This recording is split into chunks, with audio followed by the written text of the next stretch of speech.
Et j'adore être entourée de livres, quoi. Je me sens chez moi quand j'ai mes livres. Je sais que ça raconte une histoire, une partie de ma vie, un moment où je les ai lus, la relation que j'ai avec eux. Tout en haut d'un escalier, presque sous les toits, j'ai rencontré une jeune femme solaire, sa bibliothèque et son chat. Lynn Papin venait d'atterrir après une tournée américaine pour la promotion de son livre « Les os des filles », publié chez Stock. La dernière fois que je l'avais vue, c'était pour la première édition du Festival du livre de Sartrouville, où elle présentait Une vie possible. Depuis, elle a aussi publié de la poésie, sous le titre « Après l'amour ». Pour la raconter, je pourrais presque coller ensemble les titres de ces 3 livres. Les os des filles, Une vie possible, Après l'amour. Je retiens fille, possible et amour. J'ajoute son sourire, sa curiosité et sa liberté. J'obtiens l'esquisse d'une femme qui ne se définit pas si facilement et qui laisse entrevoir par ses lectures quelque chose qui donne envie d'en savoir plus. Dans cet épisode, il y aura des éclats de rire, les miaulements feutrés de Marceline, beaucoup de poésie et des confidences en peut-être. Le peut-être, c'est ce fil qui nous tient en haleine et qui dit « J'en veux encore, mais je saurai attendre ». Pour le dernier épisode de la saison de notre podcast « Des gens qui lisent dans la bibliothèque des écrivains », j'ai eu la chance d'apercevoir de près quelques-uns des poèmes intérieurs de Lynn Papin.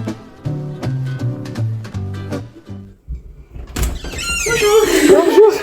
Ça va? Pardon, j'ai pas eu le temps de ranger et tout. Non, pas de j'arrive.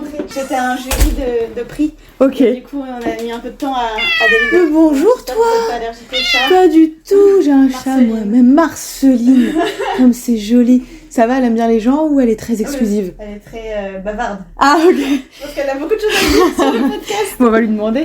Où on est et pourquoi est-ce que tu as choisi qu'on se voit ici? On est chez moi, dans mon salon, j'ai qu'une pièce, donc chez moi, quoi. Mais, et pourquoi? Parce que j'ai beaucoup de livres, comme tu peux voir, Oui. Et donc je me disais que pour parler de la lecture et des livres que j'aime, c'était bien d'être entourée des livres que j'aime. Ça faisait sens. Tous tes livres sont ici? Ou est-ce que tu as des... Ouais, tous mes livres sont ici. Après, j'ai beaucoup déménagé, donc c'est vraiment le plus pénible à chaque déménagement, c'est les livres, parce que j'ai à chaque fois je ne sais combien de cartons de livres, et du coup, c'est vrai que parfois, Tu tries? je trie un peu. Sans ça, je m'en sépare pas, parce que j'ai vraiment du mal à jeter, à donner, jeter, me débarrasser d'un livre. D'accord. Donc, mais les déménagements me poussent un peu à le faire, parce qu'à force, c'est vrai que, comme j'ai pas non plus énormément d'espace, c'est vrai que les livres prennent beaucoup de place, mais il y en a énormément. J'ai toujours grandi, en fait, entourée de livres. Mes parents ont une immense bibliothèque, donc j'ai toujours grandi, vraiment avec des murs de livres, et du coup, avec les années, les déménagements, cela dit, je me débarrasse de certains livres, mais avec les années, j'accumule vachement de livres aussi, donc en fait, j'en ai quand même toujours beaucoup plus. Et voilà, et j'adore être entourée de livres, quoi. Je me sens chez moi quand j'ai mes livres. Je sais que ça raconte une histoire, une partie de ma vie, un moment où je les ai lus, la relation que j'ai avec eux. Donc pour moi, c'est vraiment... c'est quelque chose d'important ouais. pour toi.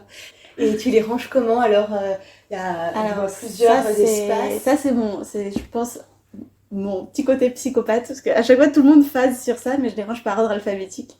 Donc j'ai des amis qui... D'auteurs? Par ordre alphabétique d'auteurs. Mais j'ai des amis, même des amis écrivains qui se foutent de moi et qui me disent « Ah oui, c'est la bibliothèque municipale, Lynn Papin !»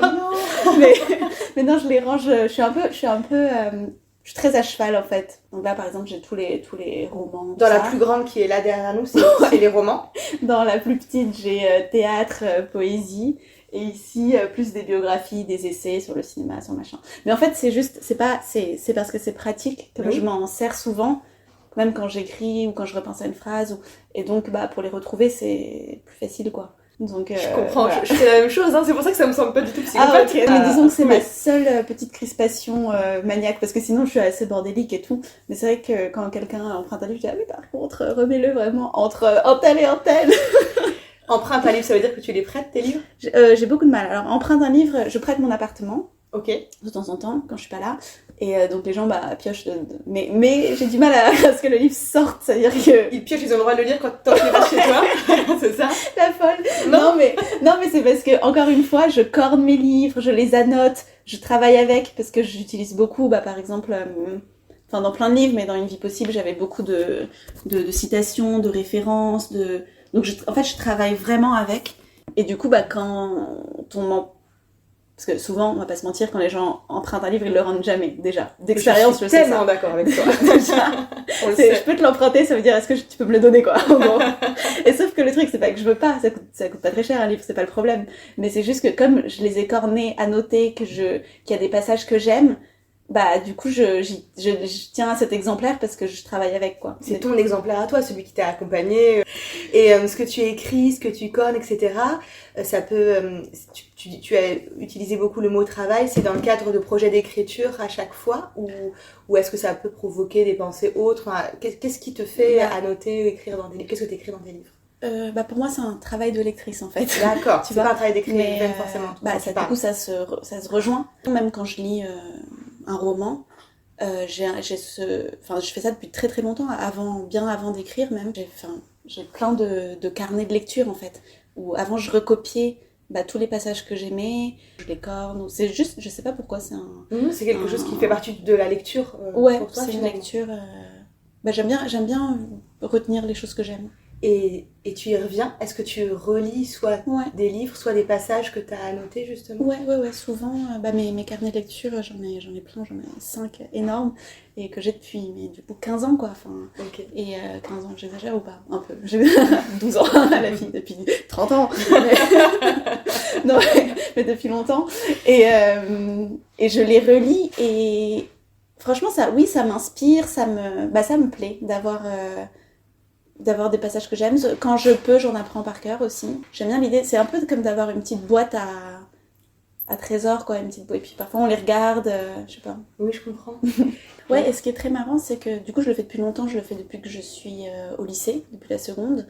Et ce qui est marrant, c'est que je ne désaime jamais les passages que j'ai aimés. Parce que ça pourrait, je pourrais me dire, je retrouve, bof. Mais en fait, non. En fait, quand je les relis, je les aime vraiment. Et du coup, il y a quelque chose d'assez confortant, parce que à la fois, ça me rappelle le moment où je les ai lus pour la première fois, où je les ai aimés pour la première fois, et l'état dans lequel j'étais, donc soit triste, soit amoureuse, soit joyeuse, soit peu importe. Mais surtout, je me dis, je les aime encore, quoi. Et même les livres que j'ai aimés, je les aime encore. Alors, je relis moins que je ne découvre pour l'instant. C'est vrai que je suis plus dans le fait de découvrir des nouveaux auteurs et des nouveaux livres que de relire, mais j'adore relire aussi, parce qu'en fait on apprend, on aime de nouveau différemment le livre, et on découvre aussi d'autres passages, et donc mais c'est vrai que j'ai un rapport très comme ça, très amical, on va dire, aux livres, dans le sens où j'aime les retrouver. C'est un peu comme des amis, quoi, qu'on retrouve, on se dit, ah oui, je comprends pourquoi c'était mon ami. Est-ce que tu arriverais à définir ce que ça te fait de lire? Pourquoi tu lis, en fait? Qu'est-ce qui te pousse à te tourner vers un livre? Je dirais que ce qui me pousse à lire, déjà j'adore lire, me plonger dans d'autres univers, on s'évade, mais surtout le truc, c'est que je trouve on apprend de soi, et je crois qu'il y avait une phrase comme ça, je sais plus qui avait dit ça, mais que quand on tombait amoureux, en fait c'était avoir des nouvelles de soi. Rencontrer quelqu'un qu'on aime, c'est quelqu'un qui nous donne des nouvelles de nous. Et je trouve qu'un livre, c'est un peu pareil, c'est-à-dire que ça nous donne des nouvelles de nous, et en fait j'ai l'impression que ça élargit notre rapport au monde, nos pensées, nous fait découvrir des choses de nous, quoi. Et je pense que c'est pour ça que c'est vraiment essentiel pour moi, plus que j'adore les autres formes d'art, la peinture, le cinéma, mais j'ai pas l'impression que ça me donne autant de nouvelles de moi. Là, on touche au beau, quoi, notamment dans la poésie. Marceline, d'accord. Oui, je l'approuve. Les livres ont toujours fait partie de ton paysage, finalement. Est-ce que tu te souviens des premiers livres que tu as aimés, pas forcément les premiers que tu as lus, mais les premiers livres dont tu te souviens? Comment tu as commencé à lire? J'ai commencé très tôt à lire, et même très tôt à écrire, en fait, parce que j'ai commencé à écrire des petites histoires vraiment dès le CP, quoi. Donc j'ai toujours eu beaucoup d'imagination. Et les premiers livres, c'était des livres pour enfants, quoi. J'ai des souvenirs de lecture des clubs des 5, même des Tom Tom et Nana, c'est vraiment des souvenirs de lecture, dans le sens où j'adorais, je m'y projetais, quoi, vraiment. On te lisait des histoires petites, c'est quelque chose on a commencé par te raconter des histoires, ou c'est vraiment l'objet livre qui a été le premier lien avec l'histoire? Il y a les deux, c'est-à-dire qu'il y a l'objet livre, dans le sens où, comme j'ai grandi dans une maison où il y avait beaucoup de livres, j'avais l'habitude d'aller prendre un livre, même à l'âge où je ne savais pas lire, et simplement de feuilleter les pages, parce que en fait, j'avais compris que c'était un objet d'imagination, d'évasion, et donc même enfin vraiment toute petite, même quand j'avais 4 ans, quoi, je prenais des livres et je les feuilletais, et en fait, je m'inventais des histoires. Et du coup, en fait, à l'âge de raconter des histoires avant de dormir, c'était moi qui racontais des histoires à mon père, et pas l'inverse. Et je me souviens très bien que j'inventais des histoires et je lui racontais. Et comme je voulais retarder le moment de dormir, j'inventais toujours des nouvelles péripéties, quoi. Et il me disait, non, mais faut que ça s'arrête. Et je disais, non, non, mais là, soudain, il se passe un truc. C'est génial. Et ça continuait, c'était un peu les mille et une nuits, quoi. Oui. Et donc, et je me souviens très bien de ça. Parce que je disais tout le temps, et soudain, ça c'était le grand truc. Et soudain. Et effectivement, ayant beaucoup de livres à la maison, je savais que cet objet-là, je pense que c'est un objet qui me fascinait un peu. Je me souviens que, en tout cas, rien n'était interdit, dans le sens où on pouvait vraiment piocher dans la bibliothèque, et j'ai pas le souvenir. Mon père est un grand lecteur, et donc lisait. Il n'a jamais dit ah non, c'est trop, tu vas pas comprendre, ou non mais tu liras ça plus tard, ou comment dire, ça a toujours été lis-le, et puis tu comprendras ce que tu comprendras. Et je me souviens de lire des livres où je comprenais vraiment pas tout, mais du coup j'imaginais le reste, quoi. L'essentiel étant d'être plongé dans un autre univers et d'essayer de déchiffrer un peu un monde parallèle, quoi. Mais ça, c'est vrai que ça a été toujours il y a toujours eu un encouragement à la découverte, et jamais quelque chose de l'ordre de c'est trop dur pour toi, tu liras ça quand tu seras grande. C'était un endroit possible. Mon père avait une phrase. Pour les livres, par contre, c'est budget illimité. Genre, pour les livres, c'est jamais non. Et c'est marrant parce que c'est vraiment quelque chose qui est resté où les livres, c'est toujours oui. Ouais, et je trouvais ça. On est d'accord aussi. Le râle du fond du ventre. Non, mais je trouvais ça assez chouette, même dans le fait de la curiosité. C'est qu'ensuite, au-delà du livre, je me suis jamais dit, par exemple, tiens, c'est pas pour moi ce genre de musée, ou ce genre d'église, ou ce genre d'endroit, ou ce genre de tableau, ou de film. Et c'est vrai que parfois, avec la culture, on peut avoir ce sentiment, on se dit, ah, mais c'est pas pour moi, ça. Et c'est là où je trouvais que j'étais assez chanceuse dans cette éducation d'éveil à la curiosité, en fait. Même si, même si tu comprends pas, en fait, tu peux quand même regarder, tu peux quand même... Et ça, je pense que c'est vraiment une chance, parce que sans l'avoir défini sur les autres domaines, finalement ça a été contagieux sur les autres domaines. Mais c'est vrai que j'ai vraiment des coups de foudre littéraires. Et puis par contre, un livre que je n'aime pas, parfois je peux l'aimer plus tard. Parfois c'est des périodes aussi. Parfois j'accroche pas, et puis 2 ans plus tard j'accroche. Donc ça c'est aussi des périodes. Qu'est-ce que tu lis en ce moment, Lynn ? Eh bien, je lis Simone de Beauvoir, L'Amérique au jour le jour, 1947, parce que justement j'ai fait un tour américain pour mon livre, et donc choix de livres par pays, et en fait c'est assez fou parce qu'elle fait une tournée elle aussi en Amérique, et en fait il se trouve qu'elle est allée dans les mêmes endroits où je suis allée.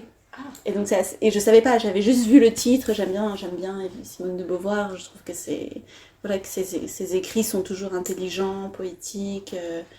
Et d'une part, c'était troublant parce qu'elle est allée du coup vraiment dans les universités où je suis allée, dans les États, donc New York, le Texas, la Nouvelle-Orléans, Los Angeles, vraiment le même parcours. Mais ce que j'ai adoré, c'est qu'en fait, c'est très moderne. Comme souvent, comme le deuxième sexe, que je trouve très moderne. Mais c'est très moderne dans le sens où, d'une part, déjà, elle va...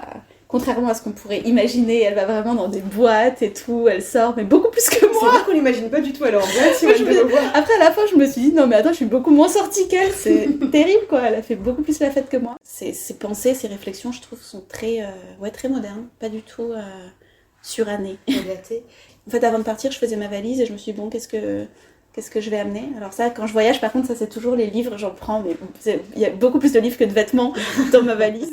Et par curiosité, quels sont les autres livres qui ont été dans ta valise ? Alors, dans ma valise... Ou que tu as lu en tout cas pendant ce Alors voyage. j'ai lu des livres, parce que je me documente pour mon prochain roman, mais donc Les Évaporés du Japon. Okay. Un autre livre qui s'appelle Les Évaporés, de Thomas Reverdy. Et ce sont des gens qui choisissent de disparaître de la société. Et donc c'était un peu... teaser Ok, pour on le dira prochain un peu plus. roman. Surtout, je suis revenue avec beaucoup de livres parce que j'ai acheté le reportage aux États-Unis de Kessel. J'ai acheté le gros Coppola, Sofia Coppola, archive énorme. J'ai acheté quoi d'autre? J'ai acheté Cocteau, pareil, sur les Américains. Ah oui, si, j'ai acheté Italo Calvino aussi là-bas. Ok. Et mais voilà, j'ai vraiment vu le titre, ça m'a parlé et je me suis dit, bon, bah, faut que je reparte avec. C'était quoi le titre? Ah mince, on n'a pas d'en parler. La question piégeuse. Alors le titre, en anglais du coup, d'Italo Calvino, mais je me suis dit que c'était pas grave que je pouvais acheter la traduction anglaise parce que de toute manière, il écrit en italien, je crois. Et le titre, c'était Difficult Loves. Ah, j'ai une question terrible. Si tu partais pour ton dernier voyage, vraiment très très longtemps, et que tu n'avais que 3 places dans ta valise, est-ce qu'il y a des livres comme ça qui sont extrêmement importants pour toi, que tu sais que quoi qu'il arrive, tu auras besoin de les garder avec toi? Camus quand même, les carnets de Camus. Ok. Je triche parce que du coup, il y en a 3 dans une boîte. C'est très bien, j'accepte. Les carnets de Camus, bah non, le premier surtout, premier carnet. Pourquoi? Parce que ce sont ses réflexions sur la vie, les paysages, et c'est drôle parce que c'est dans l'ordre chronologique ils ont découpé les carnets dans l'ordre chronologique, et je trouve que le premier est vraiment meilleur. Ce qui prouve finalement qu'on peut écrire très bien jeune et ne pas s'améliorer en vieillissant. Disons que ces carnets d'après sont beaucoup plus adultes, dans le sens, ce sont des réflexions politiques, et du coup ça me touche, ils sont moins touchants. Avec les premiers livres, on a l'impression que c'est ce truc de se prendre la vie en pleine gueule un peu. Et du coup, ce qui en ressort dans l'écriture est magnifique. Sur la vie, le fait d'être au monde, de grandir, sur l'Algérie, sur le soleil, la mer, l'amour. Et je pense que j'ai vraiment corné, souligné toutes les pages de ce carnet. Et je me suis dit, c'est drôle. Enfin, c'est drôle parce que c'est vraiment un livre qui m'aide à vivre. C'est-à-dire que quand je vais mal et que je lis ça, je dis bon, bah, au moins je comprends pourquoi je suis au monde, quoi, parce que quelqu'un a écrit ça, donc rien que ça me soulage en fait.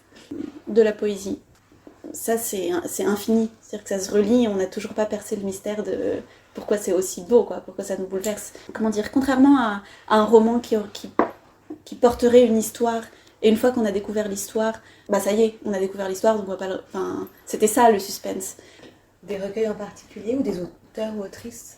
Éluard, je pense. Ouais. Éluard, mais après il y en a plein.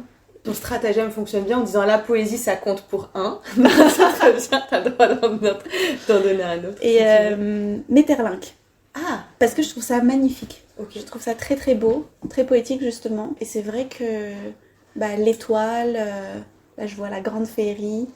Il y a un mystère et il y a quelque chose de... Quand je les relis, je les redécouvre, quoi. Est-ce qu'il y a un livre en particulier que t'aimes bien offrir? J'aime bien offrir Baudelaire et Matisse. Les Fleurs du D'accord. Mal illustrées. Ah, Et je trouve que la poésie illustrée, on se trompe jamais parce que c'est 2 fois beau, quoi. C'est un coffret, enfin je trouve que c'est un beau cadeau. c'est un très beau cadeau, oui. Du coup c'est le cadeau facile entre guillemets dans le sens où on se trompe pas. Ouais. Et j'adore les deux, donc Je le connaissais pas, Ça va bien Je n'avais jamais vu cette version. On a une dernière partie à ce podcast qu'on a intitulé Passeport littéraire. C'est une série de questions qu'on pose un petit peu à tout le monde. Si tu étais un titre de livre. Ah oui, si j'étais un titre de livre, certainement un titre soit de Fitzgerald, soit de Romain Gary. C'est-à-dire soit La vie devant soi, que j'aime beaucoup, ou Les racines du ciel. Oh. C'est joli, non? C'est très joli. C'est mystérieux. Ça ouvre plein de possibles, Ouais, comme ce qu'on a c'est dit ça. ce que tu me disais tout à l'heure. Soit Fitzgerald, là je vois This Side of Paradise, ce qui est ce côté du paradis. Donc ce genre de titre. Oui, mais qui résonnent bien entre eux, je trouve, Les racines du ciel et ce côté du Oui. paradis. Je trouve que les titres de Fitzgerald et de Gary ont à la fois ce côté sensuel et féerique. En fait, ça me transporte pas mal vers l'enfance. Je trouve que tout de suite, ça fait rêver, quoi. Si j'étais une héroïne, j'aimerais être une héroïne d'un Victor Hugo, d'une grande fresque, parce que du coup, ça dure plus longtemps. Et puis, un truc un peu extraordinaire. Donc, par exemple, la Esmeralda de Notre-Dame, ou quelque chose d'un peu foufou, quoi. Ça tirait bien. Tant qu'à faire. Je pense que je lis davantage de Oui, avec tous les classiques, mais guillemets. ça s'étend Oui, bien sûr. dans tous les pays et sur beaucoup de siècles.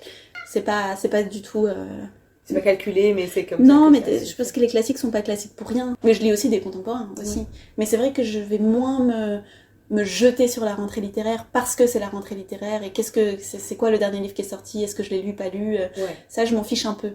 Et est-ce qu'il y a des, alors, plutôt contemporains pour le coup, mais est-ce qu'il y a des auteurs ou des autrices que tu apprécies au point de vouloir quand même lire tout ce qu'ils écrivent? Est-ce qu'il y a des gens comme ça que tu suis assurément quoi qu'ils fassent, quoi qu'ils sortent? Il y a certains noms qui vont m'intriguer, par exemple, par exemple quand dans Virginie Despentes, je me dis qu'est-ce qu'elle a écrit, ou après j'ai mon ami François-Henri Désérable, je sais que j'aime ce qu'il écrit, je sais que a priori je vais pas être déçue parce qu'il a un style que j'aime, donc c'est un peu une valeur sûre, mais j'aime bien que ça résonne avec quelque chose d'intime et en moi. Parmi les auteurs morts dont on parlait, est-ce qu'il y en a un ou une que tu aurais particulièrement que tu aurais aimé rencontrer, à qui tu aurais aimé poser des questions, ou passer une soirée, boire un verre? Plein, mais je pense que par exemple, l'une des plus mystérieuses pour moi, c'est Virginia Woolf. On n'a pas beaucoup d'entretiens de Virginia Woolf, ça je me dis, tiens, ça doit être marrant. T'as beaucoup de, qu'on appelle communément la pile à livres, il y a beaucoup de livres en attente. Que tout ce qui est là Enfin, tous ceux qui ne sont pas lus sont en attente. Et après, parfois, j'ai un petit entrepôt, là, tu vois, derrière la lampe. Ça, c'est un peu l'arrêt de bus. C'est la salle d'attente? C'est vrai. C'est l'arrêt de bus des livres. Donc, ceux qui sont là, généralement, ceux qui sont en train d'être lus ou en attente. Ouais. C'est joli, arrêt de bus pour parler de ça. Est-ce que tu y aurais en tête un livre qui, pour toi, serait le plus beau roman d'amour jamais écrit?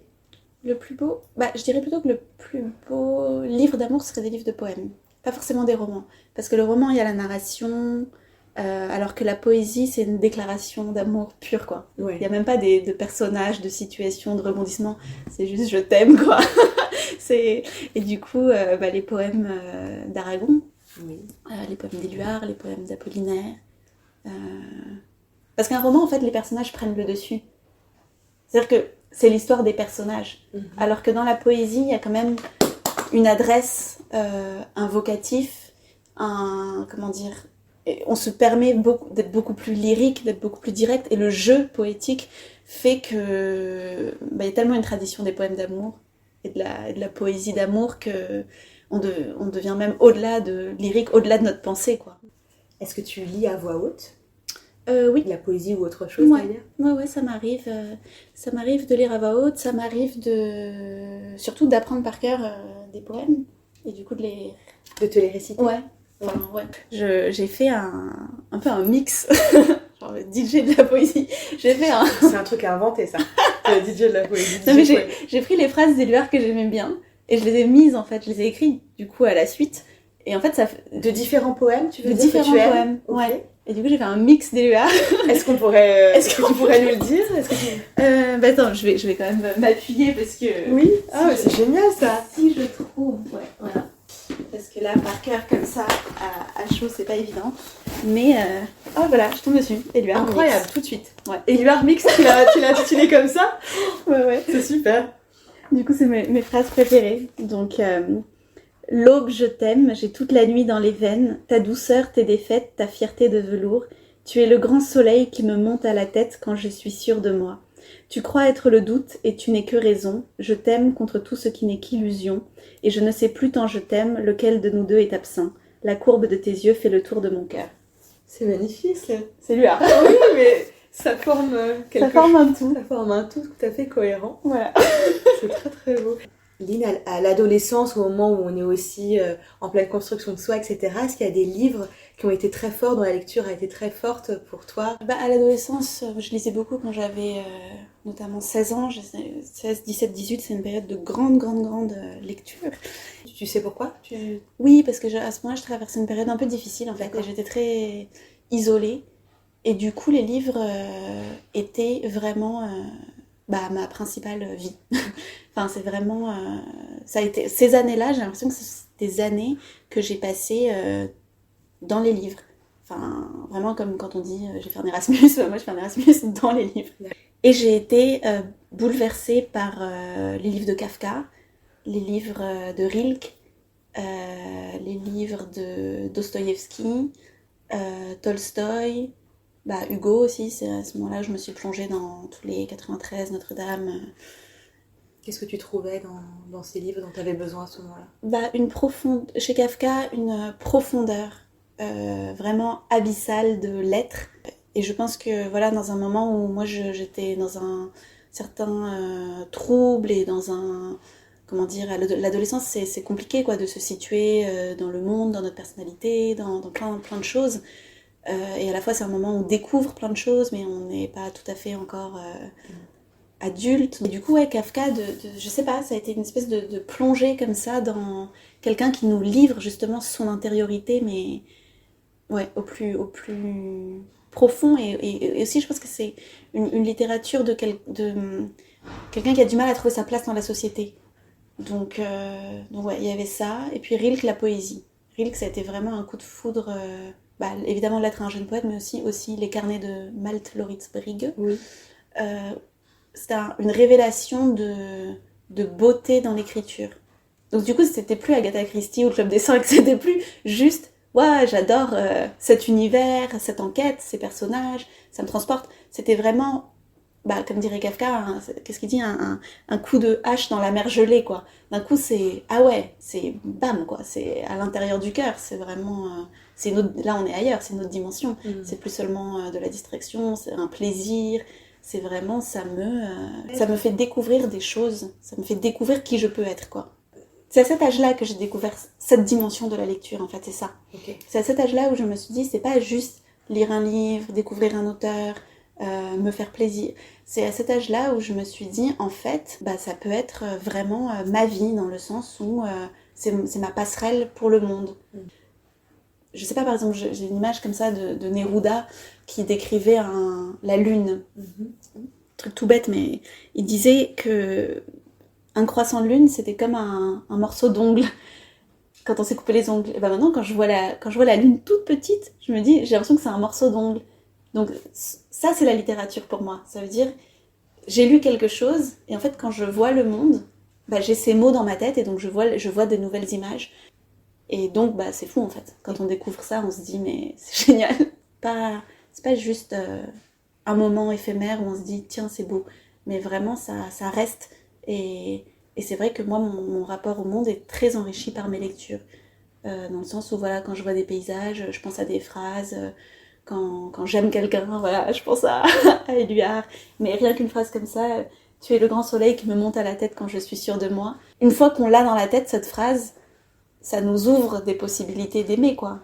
Quelle est ta prochaine lecture, Lynn ? Est-ce que tu sais après En premier, ce sera certainement Kessel pour continuer mon exploration des États-Unis. Et donc, ça rejoint ce que je disais sur le bout d'ongle et Neruda, c'est que quand on voyage avec Beauvoir et avec Kessel, les paysages qu'on voit, on les voit x3, quoi. C'est-à-dire que j'ai, moi, ce que je vois, ce qui me plaît, ce qui m'émeut, ce que je pense, les images que j'ai, mais par-dessus ça, j'ai aussi ce qu'elle a vu, ce qu'elle a pensé, ce qu'il a vu, ce qu'il a pensé. Et du coup, c'est magnifique.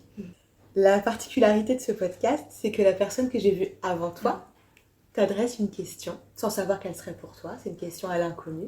C'est Sacha Perrine, que j'ai vue lors du précédent enregistrement, qui te pose la question suivante. Lynn, est-ce que tu penses qu'écrire peut sauver le monde ? Sauver le monde, je sais pas trop ce que ça veut dire. Agir, certainement. Enfin, j'imagine, oui. Agir, donc écrire, c'est une manière d'agir.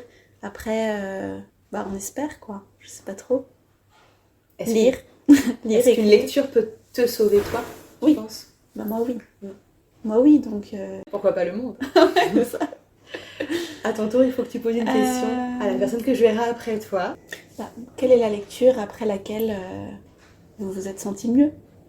C'est parfait. Et ça va pour bien rester sur les remèdes. Sur les remèdes, c'est très bien. On te posera la question et puis on te fera part de sa réponse quand on l'aura. Super. Merci beaucoup d'avoir accordé ce temps, Lynn. C'était super. Merci. C'était le dernier épisode de la saison de notre podcast Des gens qui lisent dans la bibliothèque des écrivains avec Lynn Papin. Retrouvez sa sélection de livres et tous les autres épisodes sur le site de la librairie www.desgendsquilises.fr. Si vous avez aimé ce podcast, écoutez-le tout l'été et parlez-en à d'autres gens qui lisent. À bientôt à la découverte d'une autre bibliothèque et belle journée dans les livres.